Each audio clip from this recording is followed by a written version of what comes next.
Hello, everyone! Woo! We are here! Oh We're my here! god, it's our first ever actual live stream doing this. Oh my god, I'm so excited about this. So excited. Welcome to Silent Podcast, where we are anything but silent. We are quite loud, and in your ear holes or however you want it to be. My name is Mark. This is Davey. Hi. I am so excited to talk Survivor New York with you, my friend. I'm so excited as well. You know, I know we're talking about Survivor, but anytime anybody says loud, I always think about BB23. Loud. Oh man, that's great.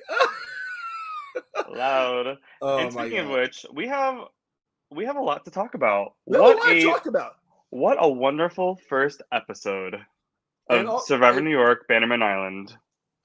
This is great. We are live, so people, if you are on YouTube or Twitch or on Twitter, it looks like you can actually say hi to us. We'll bring up comments throughout the night. We are very excited because we have a guest with us tonight. We've only had one guest when we were doing Survivor Philadelphia, but this guy is awesome. An absolute legend in my personal opinion. Like, I really mean this with all my heart. Like, every season of his that's been on TV, I've watched. Like, on YouTube, I've watched. Survivor Michigan, and Survivor Buffalo. I'm so excited to bring this guy on. Austin, how are you, dude? Oh, I'm sorry. Welcome. I'm a legend.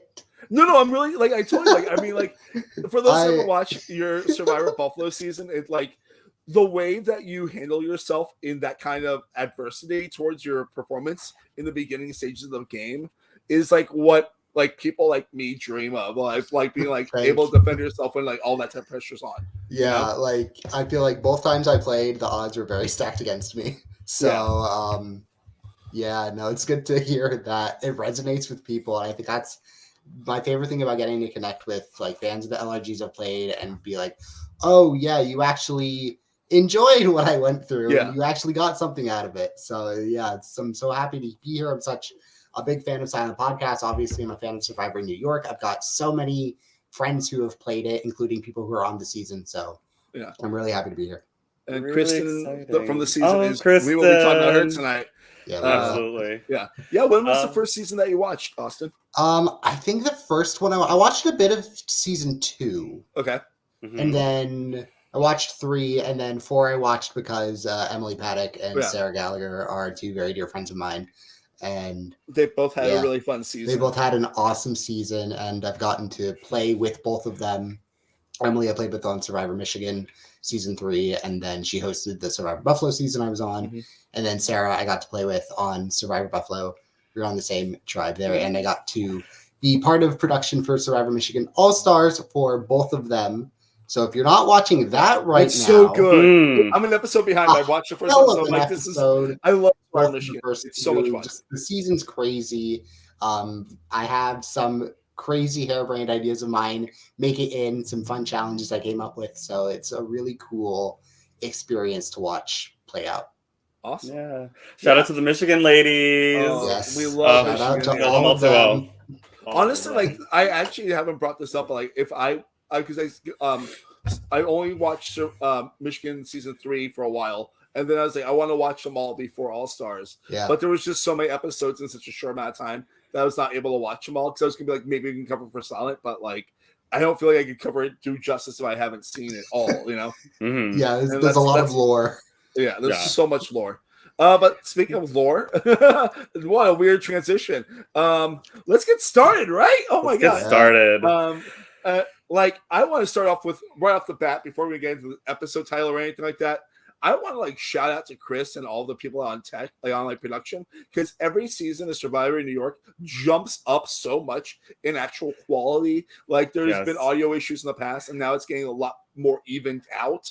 And like the way that shot looks like real Survivor. Yeah, you know, when I was applying for Survivor New York, I had watched 2 and hashtag audio issues, but it's okay. We grow, we get better. I watched season 3, really cool. Got to play, saw that come out, and I agree. Like, every single season just jumps up a little bit better with equipment, with production, with audio. A little behind the scenes, Miss Naomi Calhoun. She brings this little like this little microphone with a muffler or whatever. I don't know. It's really techie, but she tells me to hold it, I will hold it. And we got some really great sound bites this time around. Yeah. Yeah. Yep. I do want to give a shout out to the cicadas though, because no matter what season of Survivor New York is going on, you'll always hear the cicadas. They're they're a friendly, comforting, a little unnerving kind of group, but it's all good.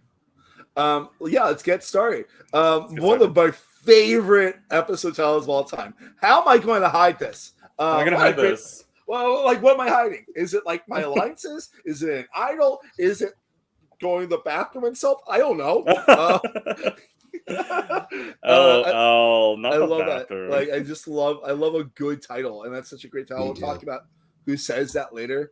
And I love how it starts off like immediately, like with the cool Survivor intro, and you get like everyone getting the action shots that like everyone dreams that like to have. And it's so well edited. It makes me it warms my nerdy little heart. And then we flash back to night 0, because night 0 is when the game really started. Yeah. And we get our intros of every person. Also, like, I really love the music choice in this part. Like, it doesn't sound like traditional Survivor at all. It's like, like, I'm not sure, yeah. Yeah, I really enjoyed this opening. For those of you who don't know, day 0 is the day where you literally just get to meet everyone, suss out, do I like this person? Can I work with this person? How like, what kind of vibe am I getting from this crew of people?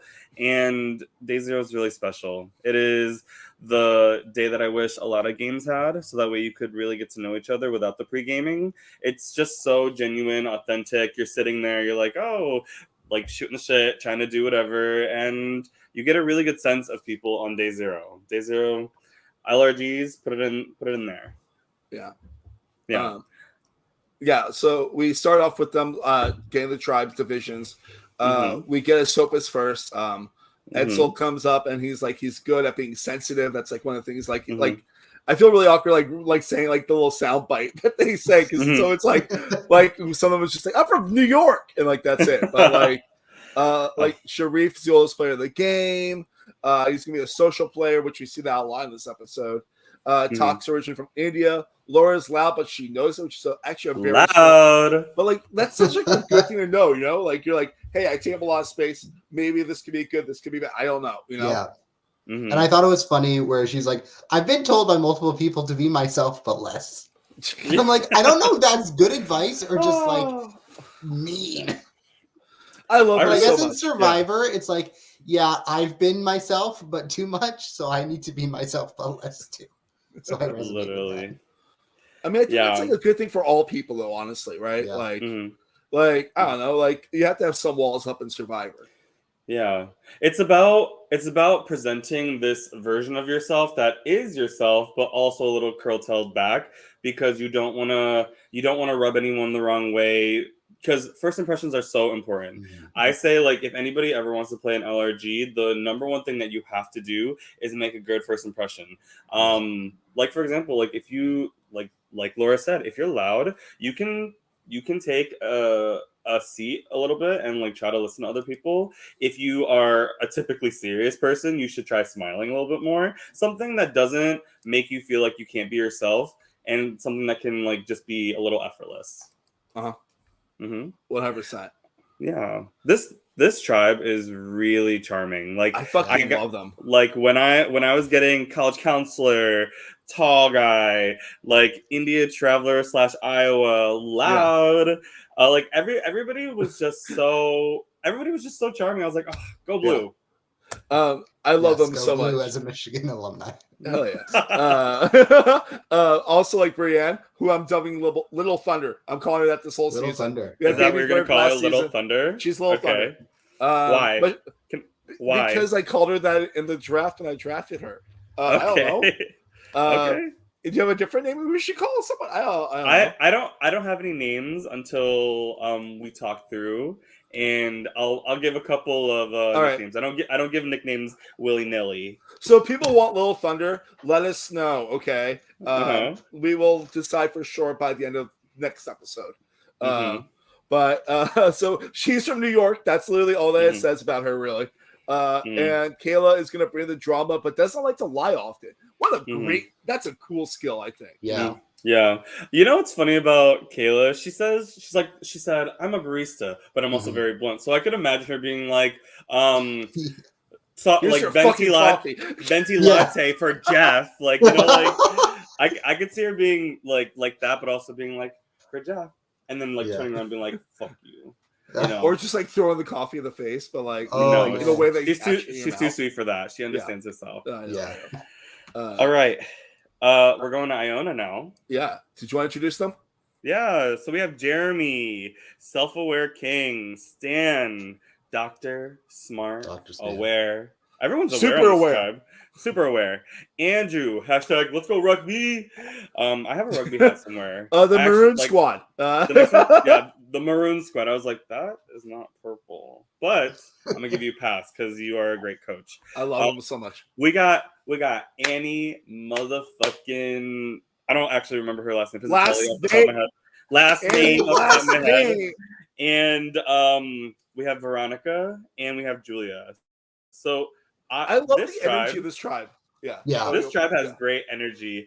I was not the handler on this tribe. However, like every person on this tribe is someone that I really connect with. Veronica is a really close friend. She actually was really interested when I was like, hey, like staff, like, do you want to come apply to this game? It's really fun. She hit me up and she applied and she got on. It's something that has really like gotten us together and gotten us really close. I share the story every time. I said it on the draft and I will say it again. Annie is an icon because she on day 0, the importance of day 0, she is the last person to get there. And when you're the last person, you do make a lasting impact. And when I say first impressions are important, this girl comes down in a tube top, a pair of bell-bottom jeans, and wedge sandals, wedge heels. I was living. She was beautiful. I was like, dang, is this Brains Beauty Braun? Like, you are really serving it to me. And ever since that moment, I was like, I like you. I like you a lot. Also, we have the Brienne Stan Club president, Joel Ayeni here. Yes. I never said his last name aloud. Maybe, Mark, maybe you're a Brienne Stan. Maybe. It's very rhymy. Very rhymy. I mean, I stand a lot of people's guests. A lot of them are like friends and such. Yeah, but I did play with Brianna in a game before before we became friends, as did you, Davey. Yes. But what I love about this tribe so much is like it's a very it feels like it's a chicken soup tribe to me. Chicken soup? I mean that in a good way. Like, I mean, like it's a soothing tribe. Like it's a good group of people. Okay. You know what I mean? Yeah. Like it's people I'm like, oh wait, I'm gonna talk to them and feel better, you know? Yeah. Like if I'm feeling really sad, I'll go to Veronica or Annie. If I need like some sound advice, I'll probably go to Jeremy or Andrew. And if I really want to vent, maybe I'll go to Julia. And then if I'm hurt, I'll go to Stan. Like I mean, he's a pediatrician. He can comforting. Oh, he probably has like a lollipop somewhere just in case, you know. Well, that would be a strategy. Go on Survivor, bring lollipops. I won't vote you out. I'll give you a lollipop. Yeah. Austin, how do you feel about this tribe? I love this tribe. I mean, I'm biased because I got to play with Jeremy in a game, and he's awesome. But I mean, Stan just gives off that epic strategic energy that I love. And it also has just like the character and the charm. And Julia cracks me up for some reason. I just think she just seems so aware of who she is. Yeah. And she's also like really wanting to play. So I'm really excited for her. Annie, like you said, she seems so sweet, so fun. I know I would be so drawn to playing with her. I love her story about how, you know, she was a fan and watched with her dad, and then her dad passed away. And then part of the reading process, she watched Survivor again and got back into it through that. I think that's such an amazing story to have. And then to be out here playing an LRG, I just hope that brings her even closer. Yeah. You know, playing brought me closer to my love of Survivor. So like to have that on an even bigger level with like a loved one who's passed away, I think it's really sweet. That's a really beautiful point. Thank you for bringing that up, Austin. Thank you. I also think Veronica's super cool. Yes. I think I love her and Jeremy together. As I think I don't know if they're gonna last super long, but I like the energy they have together. And then Andrew, also a guy who cracks me up. I would love to play with him if I was on a tribe with him. Yeah. Yeah, I'm really intrigued by that potential. Well, we'll talk about that threesome. Yeah. The 2 threesomes on this tribe. Yeah. Then we were going to talk about Paula Pell. Like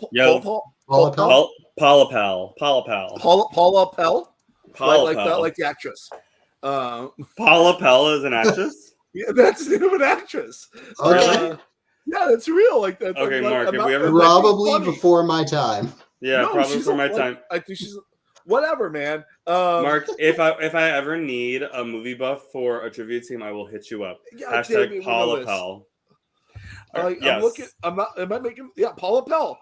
She's a comedian. Like, whatever. Paula Pell, the tribe, not the Paula Pell, the actress. tribe. Yes. But this is what she looks like. Okay. Oh, okay. I don't know her. Whatever. It doesn't matter. I don't know her. Let's vote out Paula. I don't either. All right. We got Danny, who's a headhunter from Midtown Manhattan. Ariel, whom we podcast about his second season, even though this was recorded before that. He's a man of many, many names, and it's his first game playing. Andy, wow, I fucking love Andy. I'm really happy I drafted Andy. He's a man that's looking for a deeper connection. Yeah, I like that. I like that, and like that's a cool energy. There's Kristen, who's a well-known person in this community, who wants to use her experience to her advantage. McKenna, who a lot of people don't know, but is very well experienced in the org world. And there is Robin, who is not a Survivor fan. I think it takes a lot of guts to admit that on a Survivor game. So very, very big ups to Robin for like, I know where I stand with this, and I'm here. Yes. Yeah. And Robin's now a Survivor fan after playing Survivor. They're a good friend of mine, and like we talk Survivor often, and they come watch Survivor with us. So, but I really enjoy the energy that Robin's bringing. Like for them to admit that and just be like, I really want this experience. This is like a once in a lifetime kind of opportunity. I fucks with that energy heavy. I really like when people are like, so what? Like it's hard. Yeah. And like it's hard. Yeah. Like it's hard. I mean, we're not starving in Fiji. Yes, we're not. So we're starting barely upstate New York, like just out of the city. Yes. Yeah. Like way upstate, right? That's like it's all upstate eventually, right? Yes. But yeah, I love this tribe. I felt good about them in the draft, which is why 3/4 of my draft team is on this tribe.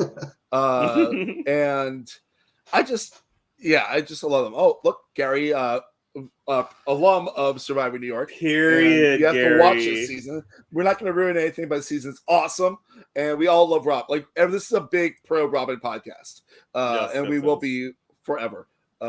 Sorry, Davey, if that changes. It won't change.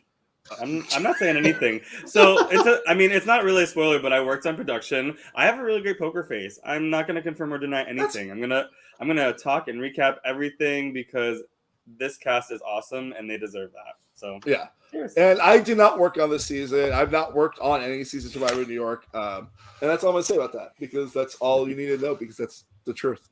Yep, I'm very unspoiled as well, so I'm excited to see how it goes.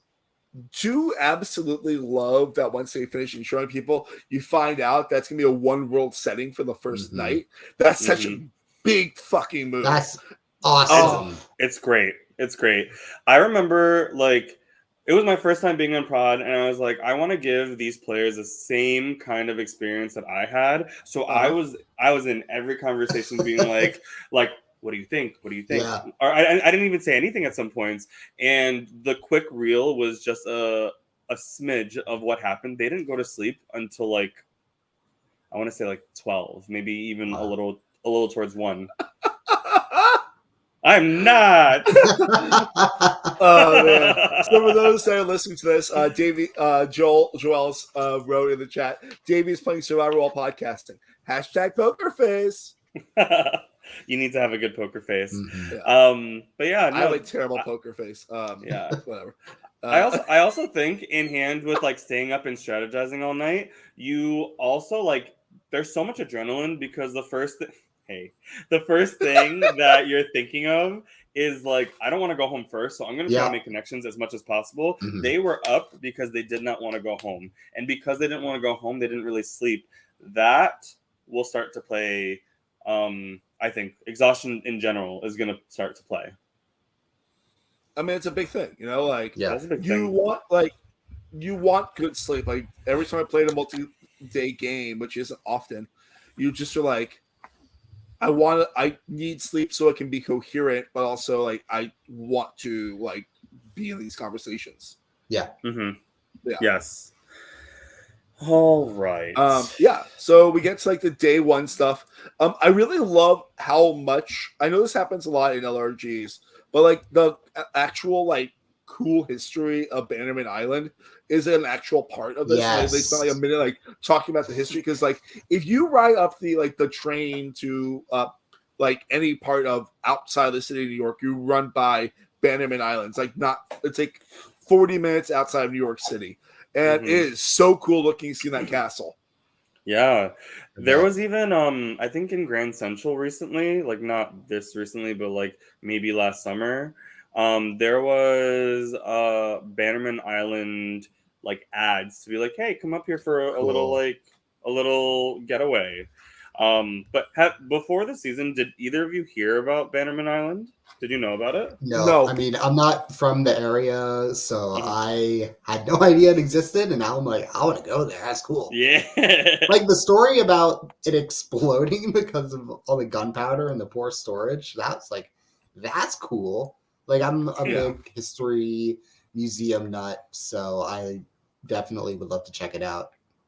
Yes. # gunpowder, # explosion. Yes. It's going to be a theme for the season, I hope. It is. We hope so. I was really impressed by this history lesson. I said, okay, history lesson. Yeah. Come on, Survivor New York, teaching us.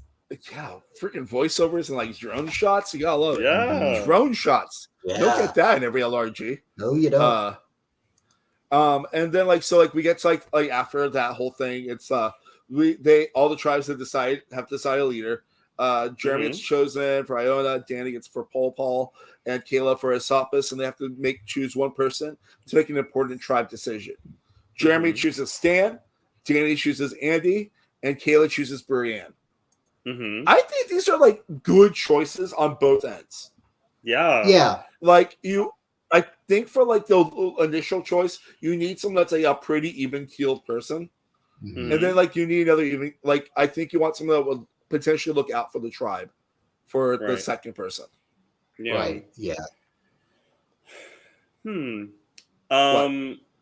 don't know. I'm just thinking if I was in that position, I was like, oh, I want to volunteer to be like the tribe leader, and then immediately was like, now pick somebody. I'd literally be so stunned.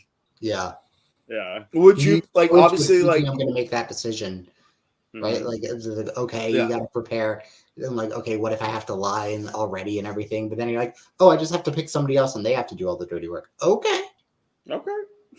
I mean, you kind of get your hands clean if they choose the first option of what their choice will end up being. But yeah, it's that thing of you can paint a target on someone else if you want, in theory.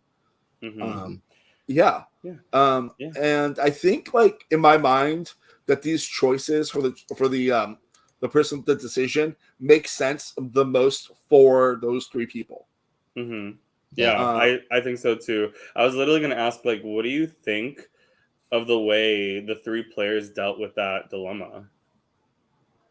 As in Andy, Brienne, and Stan? Yeah. I mean, I guess we have to talk about that right now anyways. Yeah. That's the next thing anyways. Oh, yeah. That is literally the next. Running it back. Yes, running it back.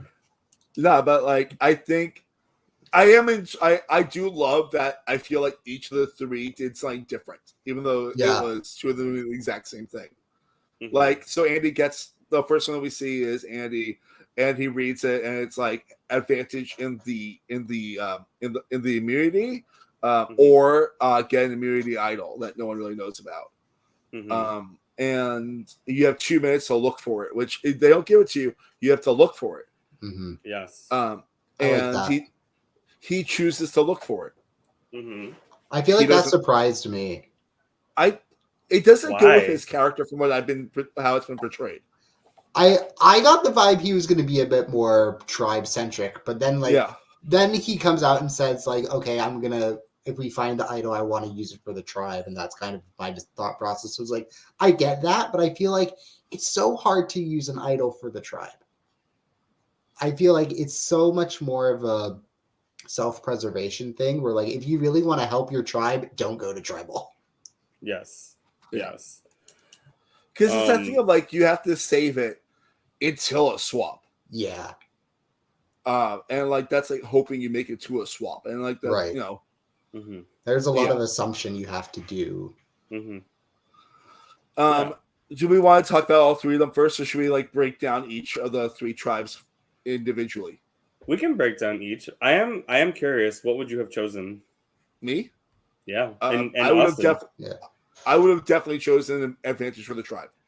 Yeah. My biggest fear is getting voted out first, Mhm. or for because I'm being shady, and I know my energy can be frenetic in a bad way, while it's always intentionally good. I think I don't want to stand out in a bad way, and I feel like the best thing to do would be to look out for the tribe at that point. Yeah, 100%. Stan said it best, fuck losing. Yeah. Don't want to have to go to tribal if I can't help it, because there's one less opportunity for things to blow up in your face. So, Yeah, for sure. yeah, Yeah. I'd much rather just coast, which is more boring, I'll admit. But in a game where you want to get to the end, you know, let me get my bearings and gather my intel first, you know? Right. Yeah. Right. Yeah. What about you, I, Davey? I think that I would have chosen the tribe advantage, knowing that there is an idol 2 minutes like close by. Yeah. And I would have leveraged that as like ammunition to be like, one of these players on my tribe is going to find this idol. Maybe it's me, maybe it's somebody else. And if nobody finds it or makes a big deal about it, then that's leverage that we can use later. But I think I'm aligned in the fact that I don't want to go home first. But yeah, I think it all depends. Maybe I feel enticed to go get a hidden immunity idol, but who knows? Yeah, so like as we said, Andy takes it to be the tribe of the idol, but he can't find it, and he lets the tribe know. But like people aren't cool with that. Like, a lot of people like start thinking he has the idol. And we get distinctly like Ari, Kristen, Danny, and McKenna as a potential alliance happening. Danny's like, I feel he feels good in this, but I feel like he's in the middle of that tribe for sure at that present moment for sure. Robin is weary of Kristen, I think possibly because Robin has probably seen Kristen's other games. But then Kristen finds the idol. And when I rewatched this, I realized like nobody saw her find that idol. Yeah. Nope. It looks like it possibly could because you see her like looking around, but no one saw that idol. Like even like a mechanic comes in like a minute after in that shot, and they like have a very okay like where's the idol conversation, and like I love how she's trying to break the stump. Like Chris is like, like the size of stump, and she's like it won't break. There's gonna be an idol in here. Like I love that, you know. Yeah. Baby Bird is in the chat right now. And that's what he has to say about that. They would take the tribe advantage, but I'm taking that clue and he's not telling us so. Yes. Gotta love you, Baby Bird. Gotta love it. Yeah. So anything else on this tribe before we move on to the next one? That was funny when Kristen swallowed a bug. Yes. Yeah. I do. Funny. The last thing that I'll say, #green power, is that search was like cooperative, but it was also very messy. Yeah. And Kristen has just confirmed she was very nervous. And like I just also love how like she's such a small person and like the idol is so big. Like the sack is just so big. And you're just oh man. Like it's like the idols get found by small people and the idols are so big. It's like how are you gonna hide it on your person easily? Yeah. But it was like I'm happy she found the idol, especially because she's on my draft. And I'm excited to see how she uses it. Then we get to the Purple Tribe. Stan wants to be selfish in the game, but Stan takes the advantage from the tribe because he needs to prove he's trustworthy, and it truly works. It like because honestly, Stan, we talked about this in the draft. Like Stan's such a well-known commodity that like if he gets some traction going, he's going far. But if he doesn't, then he's gone. Yeah. And I think like people want to work with Stan in this tribe, which we get that a little bit later. But I think that like Stan did the best choice for Stan's game and also the tribe's game at the same time by not choosing the advantage. Yes, it was a very strategic and smart move. Yeah. And Jeremy and Stan and Veronica are a trio. And Stan, Julia, and Andrew are an alliance, which is also pretty cool too. Because you know don't want a POC player to go out early and look out for each other because representation does matter, especially because I feel like a lot of times you see LRGs and casts aren't that diverse. This one's pretty diverse, which is great. Then we get coming up after that the idol hunt which features a lot of people staring at logs on beaches and see a lot of like them staring at logs and Andy like diving into every log possible. And then Julia finds the idol, and literally the whole tribe sees it, except for I think Annie. I thought it was Andrew and Annie. Andrew. Yeah. The worst. Literally the whole tribe sees it, Yeah. and they're all there within 3 seconds. You're like, yeah, this is our idol, man. Gary responds, just shout out that the Jeremy Veronica Stan Alliance is going to be one to watch. I completely agree with that. It feels like we got enough content that I feel like that could be a real thing too. And like it seems like that if this tribe goes early to tribal council, Annie is in a lot of danger. Yes. Yeah. She has the gift of gab. She is talking a mile a minute, and for players like Stan who want to keep a low profile and knowing what they've done in this community, Annie coming up and being like, oh, like it really would unnerve me as well. Then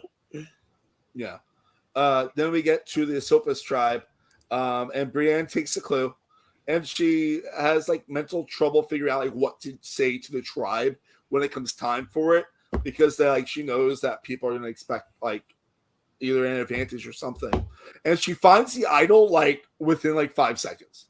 Like she finds that thing so fast. She finds it so fast. And lickety split. Like she has the idol, and you see the bulge in her pocket from the shot too, which is interesting.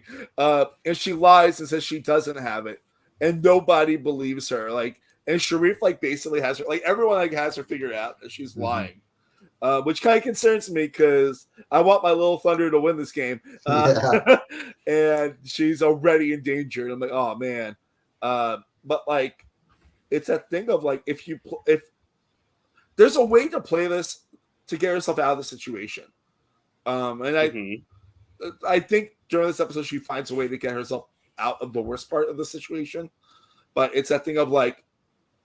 Knowing where you stand and knowing where you can stand by sharing knowledge. Right. Yeah. And I also think that if you are going to take something like a hidden immunity idol clue, like you need to be ready with your lie. I felt like I wasn't convinced. I was not convinced. Like if you aren't gonna share the clue word for word, I'm kind of like then it makes me a lot more suspicious. I'm suspicious regardless because it's Survivor. But, and then immediately after Laura finds that string, and is like afraid that there's gonna be some kind of like guys alliance, which is a very valid concern, honestly. and like she starts talking like everyone about the string. Yeah, this is a good question. Joel just brought this up. If you were Brienne, what lie would you come up with?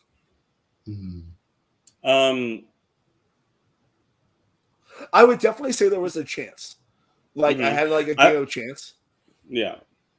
I would probably leverage the truth, and I would be like, I was given a choice to get a advantage for our first immunity challenge or get a clue to the idol. And I want to be honest, like I did take the clue to the idol. Hopefully like we can use it for a tribe idol, but I couldn't find it. And then literally work together. Like, guys, it's around here. We need this. Like in case of a swap, let's find it. Yeah, like what Andy did. Mm-hmm. Yeah. Yes. Do you think that would have played better for her than for Andy on his tribe? Considering like people had an idea that she had it, like Andy people thought had it, but people see a bulge, Yeah, I think also because like, I mean, if Brienne doesn't have it, does she change her pants? Does Talk notice that she changes her pants? And does Talk go through her bag? Right? It's this butterfly effect. It is a butterfly effect. And also like you are so hyper vigilant, like scanning for everything. Yeah. So like if you're like, oh my god, the woods, the water, the bench, Brienne's pants, Brienne's shorts. Why'd you change your pants? Yeah. Like it's just like, yeah. I don't know why she did that. It's definitely a little bit sloppy, but I mean, I feel like it's the thing that she could possibly recover from. Mm-hmm. Right. I think she can. Yeah, it's something you can like hide behind and be like, look at me, I made this mistake. I'm definitely not a threat to your game right now. Maybe you can use me. Oh, and also she says like the episode title, how am I going to hide this? But I'm also really happy to see that all 3 idols were found by these 3 players. Yeah. Because I really enjoy watching all 3 of these people play. And that means we get at least 1 round more of them than we could in theory, Mm-hmm. I also like so get to the tree mail part, and this is like a really cool shot.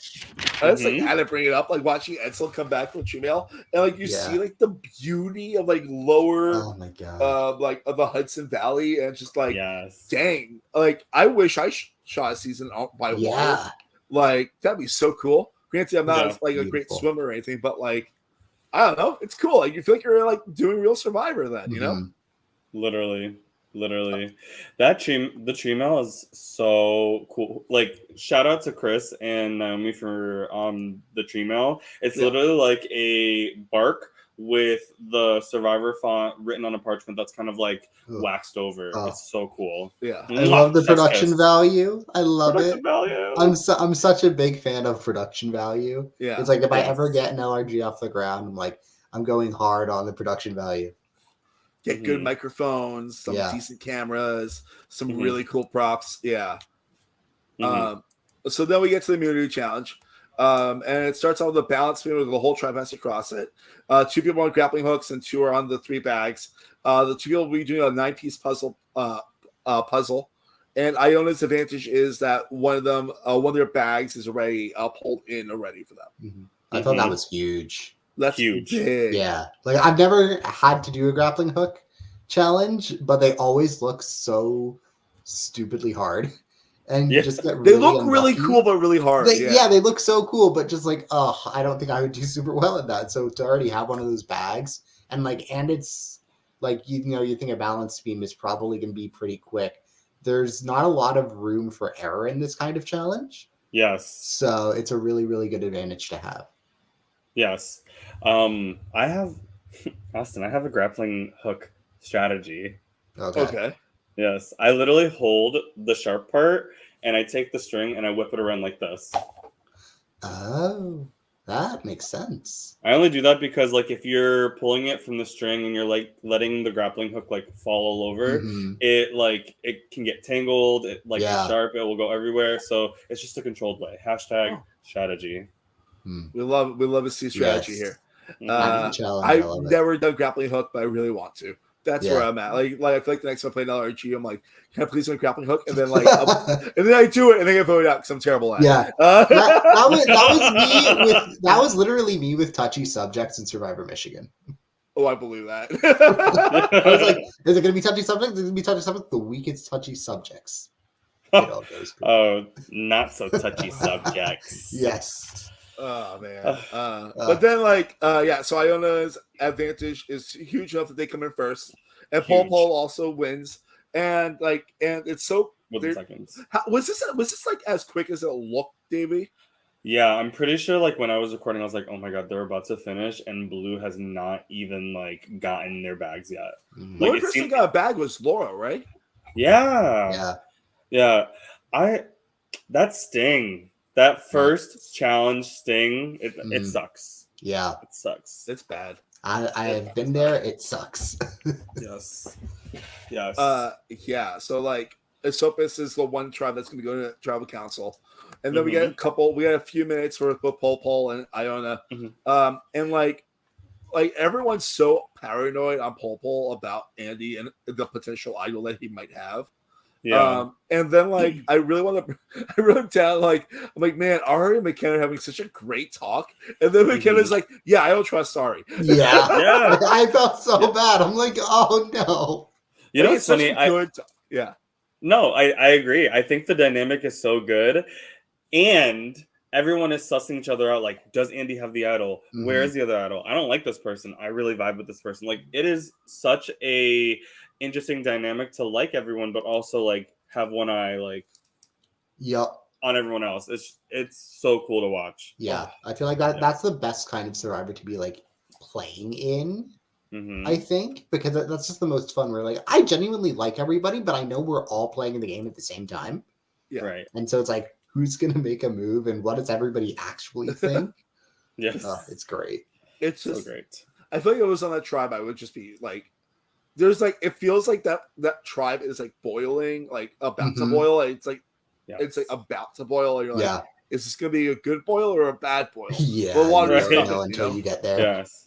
Like I feel like the other two tribes have a lot more cohesiveness to their dynamic, even though like Pol like was one of the teams that won, you know. And then we get to like Iona, and I love a good confessional of people like holding the idol. Like Drew like being like, this is my best friend. Yeah, is like great.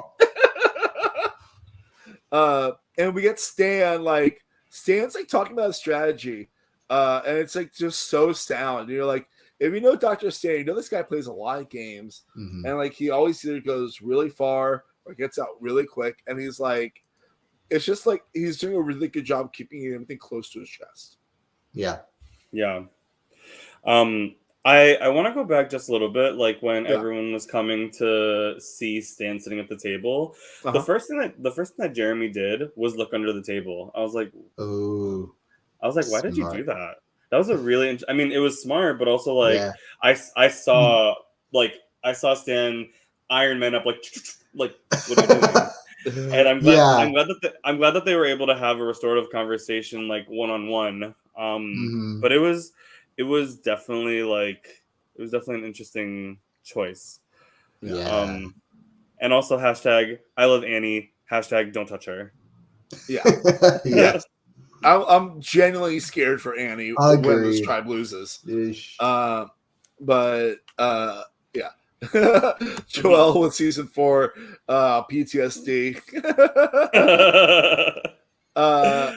Then we get to the Sopus, which like the rest of the episode is going to be about. And we immediately get talk digging through, like openly digging through Brienne's pants and finding the idol. I also just love his face when he finds it. He's like that is so funny. That's it. That's it. Was this his first LRG? It was his first LRG, I believe. Wait. Toxic yoink. I'll be taking that. Hashtag yoink. Yep. Oh my god. Okay, so like first answer that comes to your mind, is it okay to look in another player's bag during an LRG? As long as the rules say you can't, I assume it's fair game. I agree. I mean, I I try to play a very trustworthy game. Yeah. So that's where my brain goes. Like, I'm not the biggest fan of that, but like, it's. I mean, it's a thing, you know. Like, don't be upset, you know. Like, everyone has the way they want to play the game and the way they don't want to play the game. Like, people will play it how they want. Yeah.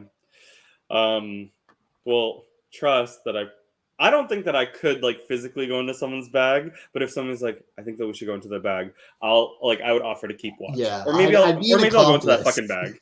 Yeah. I'll be like, oh, I'm taking a piss. I'm taking a piss. Wait, are you peeing in the bag?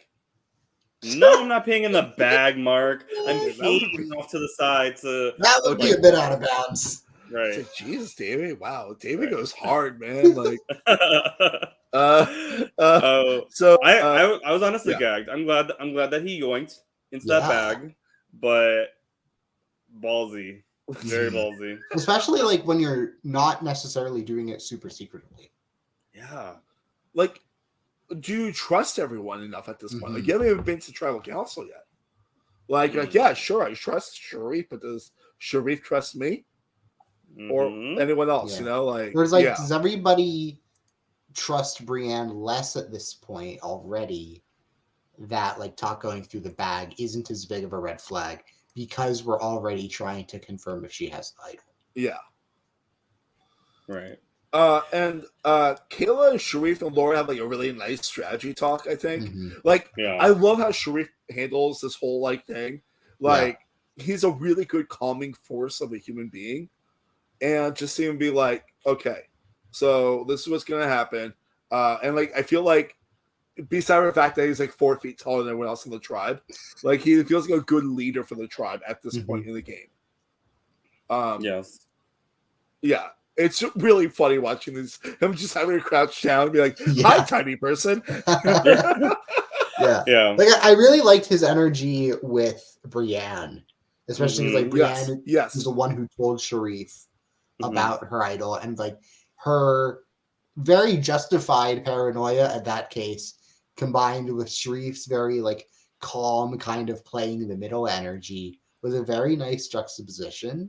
And I'm really interested to see like where that goes. Yes. Like, now that idol's out of play, what's gonna happen? We're gonna ahead of ourselves. But I'm really excited to see, like, oh man. I appreciated seeing Kayla's gears turn. I think this is also her first LRG. And like you can see it like turning, you're like, oh, this is a contender. Like she's like, yesing, she's doing the nod, she's talking, but not too much. And then I wrote down in my notes, no, Kayla. And I'm trying to remember like why I wrote that. I think it's because she said something to Sharif about like maybe we should let like Brienne play or maybe we should tell Brienne be like 3-3. Yeah. And then I was like, that's very dependent on who you want the other 3 to be. Yeah. Right. I think that's the hard thing about a split vote. Yeah, it's very hard. And I think while her wheels were turning, I don't think the mechanics of the game had clicked yet. And so she was just like, I want to potentially flush an idol and save Laura. Or like, I think, everybody's name was out there. Even Ed's. Yeah. Ed's is really out there. I was like really shocked when I saw the votes because like everyone identifies him as an outsider too, like immediately, you know, like all like like it's like it feels like the 2 names with the most traction at first are Brienne and Ed's, and then like Laura's gets in there also. I still don't know why, but like whatever, I'll talk about that in a few minutes. Anyways, it's just like. Yeah, like everyone identifies Ed as an outsider, you know, and it's like that's crazy. Yeah. I think the Edgic logic, like the central complex player or whatever it is Brienne here. And now there's like this whole dynamic where Ed is finding out like shit, Brienne does have the idol. Yeah. If I'm trying to like put myself into Ed's shoes because there's that group with Ed, Sharif, and Brienne, and then there's also that group of Brienne, Kayla, and Laura. It's like if I was Ed, would I trust Brienne there? I'm not sure. It's so weird because like watching Sharif and Brienne like bond in this part of the scramble, I think is going to be one of the more important plot lines in the whole season. Mm-hmm. It just feels like how much content we get in their talk is so huge. Right. Like how he like is like telling her like the truth no matter what, you know? Right. That's what I felt like from me. Yeah. Yeah. It does seem genuine. I feel like there's this like big brother / guardian kind of like vibe that Sharif is giving to Brienne. And I think it's just interesting. It's such an interesting dynamic. Yeah. Yes. She was spiraling in 4K. She was spiraling in 4K. Oh my god. Spiraling. There is no other panic when you have an idol and your name's out there and you don't know if you should play it and two sides really want you and you just lost and you're like, ugh, I've told too many lies. Like, is it going to be That's a lot of stress for like what, hour one? Yeah. Like I've had a few idols in my life, and like keeping them longer than one tribal council gives you like pure anxiety, like shits. I get so impressed when like anybody holds on to an idol for like more than one. Yeah, it was a lot of emotion for literal safe. Yeah, and everyone's like paranoid about the idol, like what's gonna get played or not. And then we start hearing a little bit more talk about possibly Laura, because of Night Zero stuff, about like the fact that she's played LRGs. It sounded like that was the reason, but like this is okay. You can play LRGs and not be good at LRG, like not do well on LRGs. I'm not saying Laura's bad at LRGs. I'll say how much those people. Right. Same here. It's a thing of like, don't call someone a threat if they haven't been proven to be. And also, every game is fucking different. That's what Kristen said. Like, every game truly is different. Every cast is different. And what works for you in one game won't work for you in another game unless you're ridiculously lucky. Yeah. Yeah. So, yeah. I find that there's a lot of leverage when you know that there are 6 people on your tribe, you being one of them. One of them has an idol and is probably going to play it. Like, I think the best optimal move there is to try to find a group of 3 and kind of juke the votes. Like, if you know that someone is going to play an idol, I'm not going to vote for them to potentially flush an idol. I'm going to be like, hey, you two, why don't we just throw votes on blank? And then it's literally going to be a 3, maybe a 2, and then a 1. Or, whatever. Man, a 3-2-1 for the first vote would be wild. I would have been gagging material. Right just dies off camera. I would have been creaming. That would have been amazing. So we also find out that Sharif is aligned with Ed and Brienne, which also I think is part of the reason why the vote goes the way it does. Yeah. Because when you have a very calming presence like that, Oh, this is an interesting question.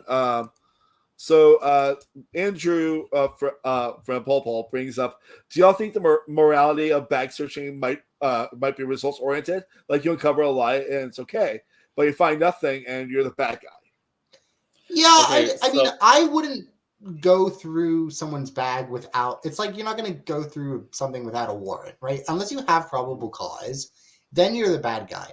But if when I've never seen it when someone just goes through their bag because they want to go through someone's bag. Like, unless it's common knowledge that there's an idol clue out there and word around town seems to be that this person has it, then I guess it's a weird morality spectrum there.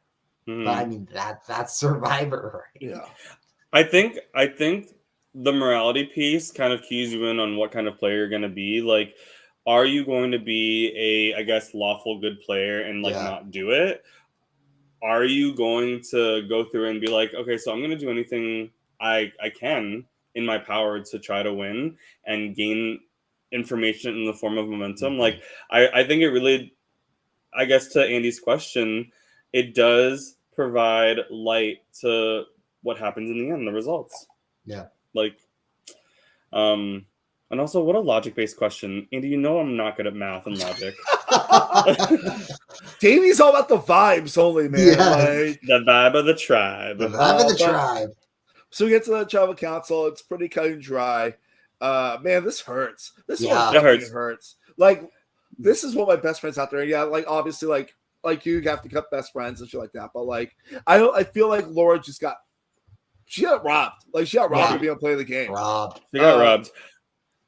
Yeah. I wanna give Laura her roses. Something that I do on every recap of an episode of an LRG is I give roses to the eliminated player, because no matter where you place in the game, like you are essentially playing a game where you have a 1 out of 18 or a 1 out of 20 chance to win a game, and inevitably we do come up short. And I think it really hurts. Like I heard the emotion in her voice when she was saying her final goodbyes, or her final words, and it's like, Laura, I want you to know that you're an awesome person. Like, and I don't say that facetiously. I think that you have a lot of love in this community. You have so many friends that back you. You played as hard as you could. You got a bag, and yes, she was robbed. And I think the advice that she gave at the end of her being voted out was like, win a challenge. And Yeah. I hope that the rest of the game goes swimmingly for this blue tribe. But Laura, if you ever feel like you don't ever want to relive that again, just know that everyone on Twitter and in this, like, in the group chats was rooting for you, and felt so sad when you got voted out. Like, it's sorry, you go first. Yeah, it just can't be easy to be the first one out, and especially when you're such a big fan, and especially when there's not much you even, like, you don't even do a whole lot, if anything, wrong, right? Like, Yeah, and that's how Survivor goes sometimes, and it sucks. But like, also, just because you get voted out early doesn't mean you're a bad player. Just because you go far doesn't mean you're a great player, you know. But the fact is, you got to be on the season, and we will always be speaking Laura's name as someone who was a part of the season, someone who we would have loved to go further. So yeah, I was really bummed. I love her resilience. You know, like whenever I see a game for her, she's always like, "This is a new game. I got this. I'm gonna do the best I can." And I think she did good here. I honestly think so. She did good with the grappling hook. She was the person that got a bag. And I think like it just was like it was just bad timing, and like she got robbed. As Gary put it. And like I talked to her after the episode aired, and like, you know, like she was really happy with like the feedback people have given, like, because she's a good person. Like, she's an emotional ass human being, and like saying like, I felt like I wanted to give her a hug. When I hop in a time machine, go back to 2021 and be like, dude, you rule. This sucks. It just sucks. Like, she's great. I always am happy whenever I get to see her. Like, it sucks to live in different states, but she's one of those people I'm always like, I cheer for as a human being. She has a good heart, and I think the season's better because she's in it. Yes. Yeah, I mean, this first episode was so much fun, and to see what she brought to it, even in just one episode, was awesome. Yes. I do want to share one final like tidbit. I remember when I first pulled up to the house, the Survivor New York house. I was introducing myself, pretending like I was a player. I was like, "Hi, I'm Davey," and everybody was like, "Oh, hey, like I know you played before. Like, what kind of theme is the season?" And then I was like, "Hi, I'm Davey." She goes, "Hi, I'm Laura. Are you playing?" I said, "No, I'm not playing." It gives me thrills to wind you up. Oh, that's God, awesome. I can see her like her gears turning. Yeah, she's like, also, like, it's about what's coming up next episode.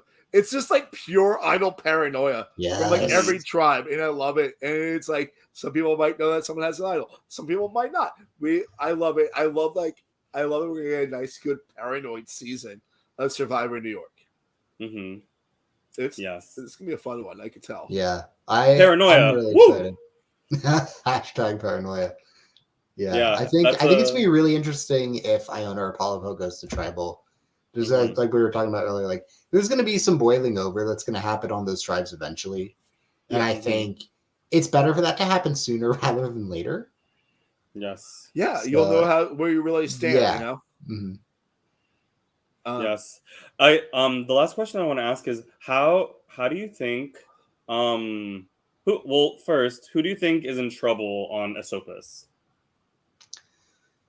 I mean, now that we know Brienne doesn't have an idol, it's like, well, do you vote her out because you don't trust her, like Talk was saying in the preview? Or do you try to use her and get out someone who might be a bigger threat, like in the long term? So that's the fun, are you playing for right now or are you playing for long term, or do those interests ever end up aligning? So Yeah. I don't know what I would do, but I'm excited to see what they do. I'm starting to definitely think the Brienne, Sharif, and Edsel Mhm. trio could be a big thing. Yeah, now So that I it's a don't think 5-person that tribe. they're in trouble. I would probably say possibly Kayla, but I feel like Talk might be in more trouble if this is a tribe about like unity, and trust. Because I feel like going through someone's bag, whether it's decided by one person or by the tribe, will always be like, you're that guy that did it. Yeah. And that's If all. you did it to someone else, you could do it to me. Yeah. So in Mhm. my mind, Talk might be the one that's next in trouble in that tribe. Yeah. We'll see. Davy's like, I trying to know the read your future. face. Can you read what's on my face? No. Your facial I'm hair. so bad at it. No. Your I've facial known hair, you that's for a good years, answer. Davey, and I can't read you. And it's kind of annoying. I just said that we I get along, swear. and that's about it. Yes. Awesome. Is there anything else you want to bring up on this episode before we wrap it up?